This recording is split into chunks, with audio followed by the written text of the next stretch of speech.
Tell us the way AD was set the tone today, and how's he doing right now? Yeah, he was great. The way AD came out, I thought the group, the energy and effort was at a high.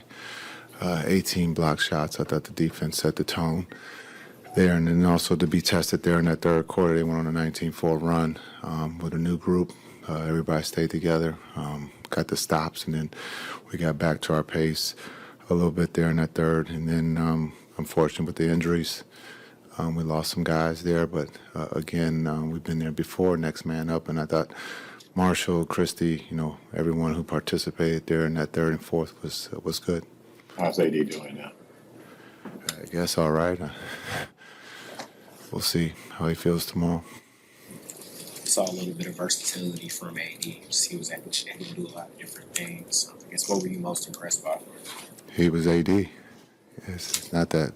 It's very simple. It's not complex. It's like groceries. You know what you get. Coach Keith. Right, Tim? Looks like the bag spilled in the third quarter. But we can clean up. We're here to clean up the mess. It's all right. All four. What do you think about Max's play tonight? Maxie was great. He's been great since we've gotten him. Understanding putting him in different roles. He was playing well before the trade for the Lakers, and so I think he has just carried over for a 21-year-old to have the maturity and the ability to step into a new situation. It just shows his character and who he is. Coach Kidd, when you do have champions like Kyrie, like AD and Clay on the roster, can the chemistry come a little bit faster because they have been to the point where the team's trying to get to this season? Yeah. Chemistry or the flow can come a little bit faster.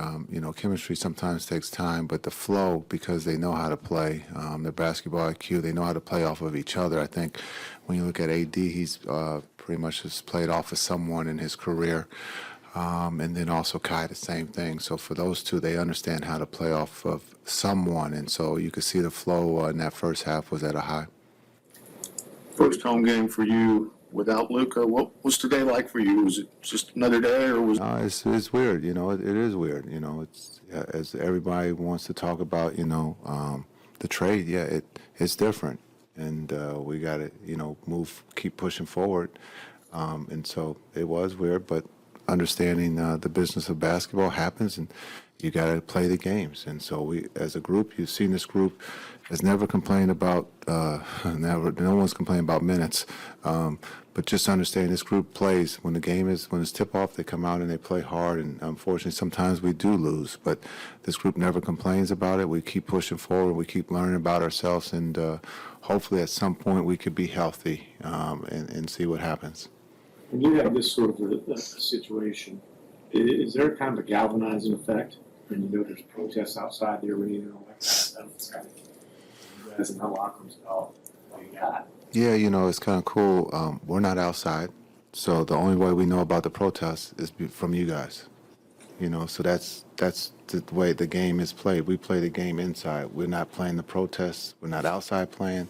The protest has nothing to do with the game. So those that protested have a right to do that and understand where that's coming from. But the game is about basketball, and that group played at a high level against a very talented team in Houston. They're playing as well too. So big win for the Mavs. No matter what's happening outside the arena, the game is being played inside. So unless you guys telling us it's a protest, then it's a protest. AD said yesterday, Jason, that he wants to bring life to this city. How did you see that early on, and specifically the I'm here moment? What was that like? Yeah, I think that was pretty special. When you saw what he did right off the bat on the floor, and then the moment of where he embraced the fans, and the fans embraced him, and that's special.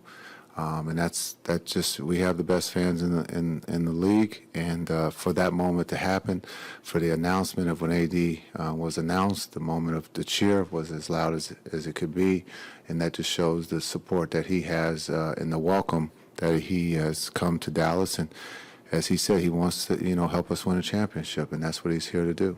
We got some big baskets out of Najee Marshall. Oh, somebody's. Yeah, he's been in this position for us all season. You know, playing the four, playing against the centers, and so I thought he came up with some big shots and some big plays for us on both ends, and that's just who he is. He competes. He's not scared of the moment. So I thought he was very big for us when things were going the other way. See, it had earned a role in LA primarily due to defense and kind of carved out a reputation as a defender. How would you describe his offensive game? And, you know, does he maybe? Yeah, I thought he had a big three for us tonight. I think just the moment, he's not scared as a 21-year-old. It's pretty special that his maturity of understanding the game, the time, the moment. He's not afraid to guard the ball. He competes on both ends. And so he earned a role in L.A., and he's earned a role quickly here with us. And so it's kind of cool to see. What is it about that double big lineup that just changes or unlocks things for you guys defensively? Yeah, I think you saw that tonight with some of the guys that normally will drive the ball. They stayed on the perimeter and shot threes and trying to contest, and those were all pretty much contested threes. When you have someone like AD, he just changes the game because his ability to weak side block or on-ball block, and you saw that in the post against Segun. He had some blocks, even when I thought he was beat. He recovered and came up with some big blocks. But just to be able to have Gaff and AD down there just protects the paint at a high level, and it puts a lot of pressure on the perimeter to do their part, and that's to make sure the ball finds inside the three-point line and finds it in the paint, so those two can take care of business. We saw Houston make an adjustment in the second half and go with their double big line. Do you see that, foresee that being a common kind of adjustment that teams will go to when they? Yeah, I thought they went big to try to get Segun the ball, so Adams was a playmaker. We'll live with Adams shooting the ball. So, that they went to their two bigs to see if that was going to have an effect. And so we'll live with that, and we'll take advantage of it on the other side. Was today an illustration of how much quicker things can come together defensively and offensively for a team? Yeah, I think our offense was coming from the defense, the block shots, the steals, the rebounding, being able to play with pace, the throw-aheads. I think that's something that we have talked about, and now we're starting to do at a high level. I think we mentioned it before. If we can play, get the ball over with 21, we're top 3 in the league, and so that puts a lot of pressure on the defense, and you can't load up on Kai, you can't load up on AD when you're playing that fast. What does that say about this team? He had 65 points at the halftime, and Kyrie only had 2. Kai was just being patient. He understood the moment, and that's what, Kai is his basketball IQ. Also, he's been in this situation before, and so Kai understands when it's time to go, and I thought he did a great job in that first half of letting others play, and luckily that was the case because we needed him for every minute there in that second half, especially with AD out. When you were at Berkeley, did you engage in any protests? Once in a while. Jason. How were they? They were great. I just joined. I didn't know what they were protesting, but I was all about it if there wasn't didn't have to go to class. Not promoting not to go to class, because people will take that the wrong way too. So this is a sensitive time, so I have to be careful what I say. I went to class, but it was cool to see some of the protests.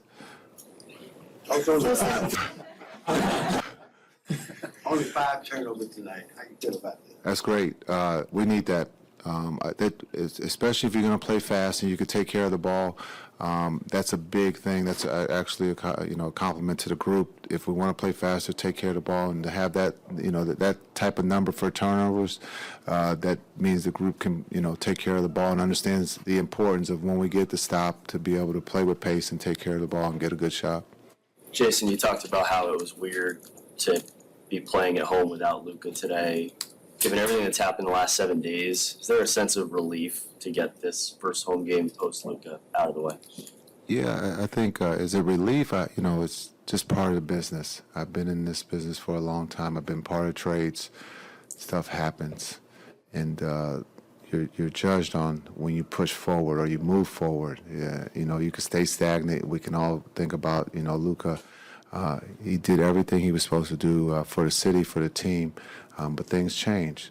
And now we're being judged on the change. And that's from the team and from the coach. And if you don't like it, then you got to get out of the business. And that's, and that's fair. I've always respected everyone's opinion about me not being a good coach or whatever the situation is. But we're trying to win a championship. Last year we got an opportunity. The first year we were here, no one thought we were going to go where we went, right? And so it's, we're trying to build, something that is to hold that gold trophy. And it takes time, and change does happen in the middle of that, and that's what's taking place here.